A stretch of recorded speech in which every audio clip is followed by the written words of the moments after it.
อะก้อยถึงด่านบาซิเลียเชียวเอ้ยเฮ็ดจังได้นี่อะก้อยบาซิเลียคนลงจากตีบักหนึ่งตัวหนึ่งสองสามโอ้โหคนลงมาตามหลังอะก้อยเชียวที่หนึ่งไปฝากนางพรกันวันนี้เฮ็ดแนวได้เสียงไก่เสียงกากะคันคิดถึงว่าเป็นเสียงเอฟเฟกต์กันแล้วกันเสียงไก่เสียงกานะอะก้อยเกาะสองเก็บเกาะสองมาได้อะก้อยฮันแน่หมวกหนึ่งมาห่างแม็กซองกันมาอะก้อยบีศูนย์มาแล้วมีคนยิงกันทางล่างเนาะคือว่ากะตอนนี้ก็ได้มีศูนย์มาที่เรียบร้อยล่ะเห็นคนแล้วตัวนึงเนาะกับบกายิงมันเสียวนิดนึงเดี๋ยวปืนถ้ามีบอกเดียวเนาะเราต้องหาปืนเพิ่มเดี๋ยวไปหาปืนตารางตอนปืนยังก็ได้ที่มีซองกระบอกเฮ้ยกองพยาบาลหน่อยก่อนมีศูนย์คูเก็บลูกกระสุนหน่อยก่อนเดี๋ยวยาหากองมาจับมือเร็วนึงฮันแน่ยิงกันอยู่ล่างผมสนใจเอาตัวตีเทิงก่อนลูดเข้าหัวบ่แตกเข้าหัวอีกบ่แตกโป้ก็นิดก็ปิงเนาะนิดกากเนาะนิดกระลินพออยากได้เนาะ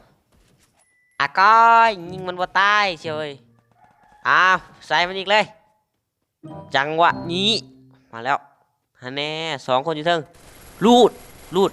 บิ้งแว่นนิดนะเบิ้งแว่นนิดนะมันเป็นตาชีแตกก้อยนิดขน้อยก้อยลูดห่วยพวกนี้มันมีเล็กไหลวะแตกแล้ว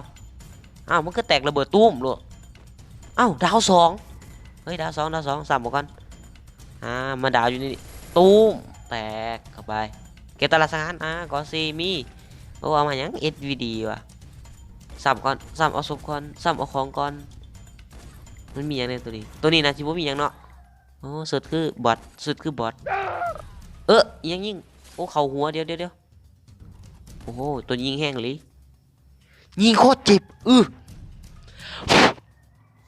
ผมคิดว่าเราน่าจะลงข้างล่างก่อนนะเพื่อไปยิงมันอยู่ตรงนี้มันจะวิ่งมาฮันแน่วิ่งมาแบบนี้แหละดาวซ้ำSVD โคตรแรงดอกละ70มีตัวบ้านขาวอีกด้วยนี่มันยิงมานี่ก้อยมันยิงมาแต่บ้านข้าวไอเวียดก้อยลืมว่าเขามาคนเดียวไอเวียดบ่ได้มาเอาตอนที่หนึ่งไปฝากน้องพรให้ได้ก้อยยืนนักคนนั้นแตกได้เสียวเอ้ยหน้าประตูหน้าต่างนั้นมันรูดบ่ได้มันคาต้นเสาเฮ็ดแนวได้ผู้บ่าวคนนี้แหละมาจะตายมาบ่ดึงโมบักพนุ่มซองก็ตายก้อยซ้ำมันก็เลยเดี๋ยวโมมันสิมาดึงก้อยเปลี่ยนปืนก่อนกระสุนบ่มีแล้วผู้ใดมานอนดาวอยู่ตรงนี้ซ้ำมาเลยน่าจะเหลืออยู่ตัวหนึ่งนะเพราะว่ามันดาวเลยตัวนี้มูมันดึงบ่ได้ว่ะมูตัวหนึ่งมันไปใส่วะเก็บของก่อนใจเย็นเฮ้ยคนเห็นคนแล้วมันเห็นเฮาเดี๋ยวบักตูมแตกคิดว่าต้องลงไปยิงคนต่ออยู่ในเมืองบาซิเลียลุมเนาะบาซิเลียลุม7 คิวก็7 คิวซิว7 คิวเล่นแบบไม่ต้องจริงจังทางล่างตีหนึ่งเนาะถือว่าตีหนึ่งนี่นะเดี๋ยวติดเกาะก่อนแล้วติดเกาะทางหน้าท่านแน่แล่นขึ้นเพื่อนดิอย่ายิงเลยอย่ายิงตีเกาะก่อนตีเกาะขาวกินเห็ดก่อนยังแบบบวกยังได้เลือดขึ้นมารุดขึ้นมาเลยเลือดเถื่อคนยิงมันกัดเลือดเต็มบุดขึ้นมาเก่าได้เห็ดอย่ายิงก้อยกินเห็ดก็ไม่ได้ซ้ำน้องพรยอมตายเพื่อเจ้าเดี๋ยวขอพันยาก่อนมันแรงมาเป็นขบวนแล้วและนี่ขึ้นบันข่าวก่อนอย่ายิงก่อข่าวให้ก้อยยิงก็เจ็บก้อยดึกระเบิดไปก่อนมันทีแรกขึ้นมาพันยาก่อนแล่นไปดักขังดีกว่าเนาะเจอมันแล่นก็ว่ามีโอกาสของหัวไหล่สงสัยว่ามันกำลังบวกจีหนึ่งอยู่ตารางอยู่แล้วเฮาจิบ่ท่านพึ่งไปบวกตอนนี้เพราะว่าเฮาคนเดียวเขามี4เบิดฮันเดมันโดดยิงกันอยู่เห็นป่ะเฮาต้องท้าเอาตอนเขาจังว่าเขา นอนหรือว่าเขาดึงกันหรือเขาเก็บของเขาจะยิงได้แบบเป็นชุดเดียวเลยลั่นทีเดียวแตกเบิด3ก็ว่าได้ถ้าเบิ่งเจ็ดให้เบิ่ง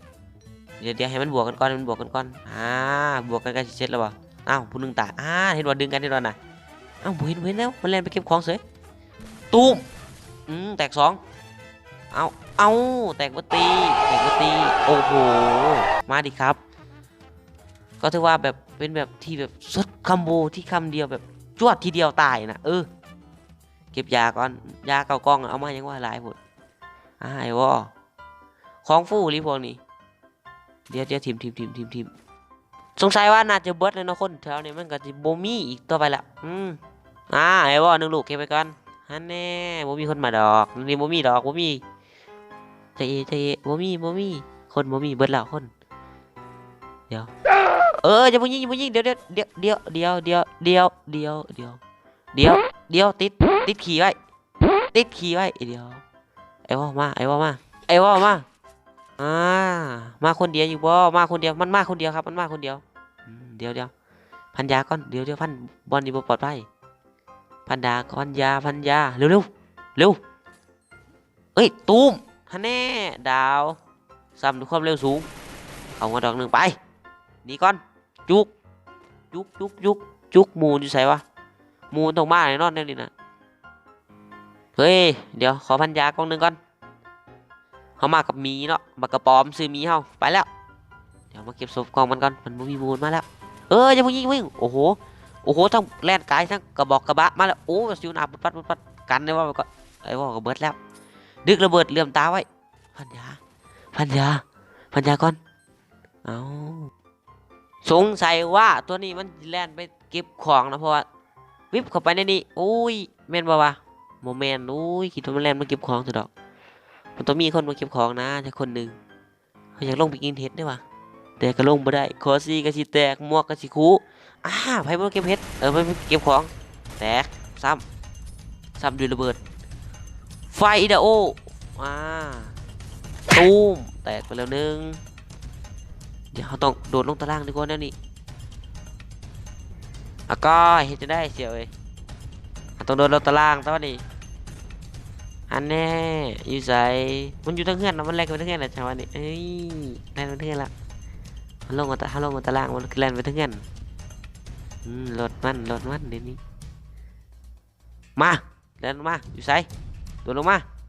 มันบ่โดดว่ะเขาต้องโดดขึ้นไปเองแหละครับมันบ่โดดจะเกะโอ้โห2โอ้ยิงเข่าแต่กระทะมันปวดเบื่อเลยมันต้องแรงลงมาตามคนเท่านี้นอนเดี๋ยวนี้ดักนี่ก็บ่ได้ต้องไปดักข้างหลังดีกว่านั่นแน่น้องพรไอเชนจะเบิ้งตู้คือถึกแต่ว่าเขาหัวยังบ่แตกอยู่ก้อยบอดแลนมาแล้วก้อยบอดคือยิงแหงแท้ก้อยฝากกดติดตามด้วยเด้อใครจะเบิ้งบอกก้อยกิน